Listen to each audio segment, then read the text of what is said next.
Hovorí vám niečo ChatGPT? Ak áno, tak teraz pozornite, pretože od 1. novembra je tu ďalší GPT, tentokrát Search. Je to nový internetový vyhľadávač od spoločnosti OpenAI, ktorý sa rozhodol konkurovať veľkému gigantu Google. V júli 2024 sa začal testovací proces, ktorý bol sprístupnený pre 10 000 vybraných užívateľov. Po úspešnom období testovania bol tento vyhľadávač oficiálne spustený do live verzie. Bude zaujímavé sledovať, či a ako SearchGPT ovplyvní súčasné vyhľadávače, ako sú Google a Bing.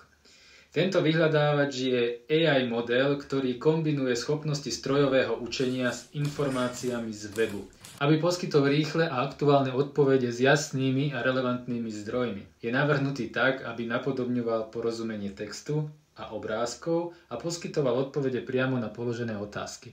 Zároveň zobrazuje zdroje informácií na pravej strane, ukazuje webové stránky, ktoré najlepšie zodpovedajú jeho algoritmu. Poďme si pozrieť, ako to celé funguje. Prvou podmienkou je, že musíte mať platenú verziu ChatGPT. Pokiaľ tak máte, stačí v ChatGPT kliknúť na túto ikonku a ste v režime vyhľadávania. Zadajme skúšobnú frázu: bezplatné parkovanie v Bratislave.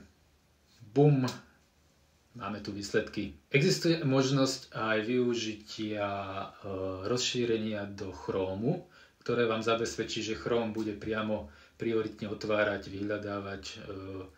vyhľadávače SearchGPT. Kľúčovým faktorom úspechu každého vyhľadávača je jeho rýchlosť pri načítaní a spracovaní aktuálnych informácií. Preto ma zaujíma, ako rýchlo dokáže preindexovať internet a poskytnúť používateľom promptné a presné odpovede na konkrétne otázky. Jednou z pozoruhodných vlastností SearchGPT je absencia reklamy, aspoň zatiaľ, čo môže byť samozrejme pre užívateľov lákavé.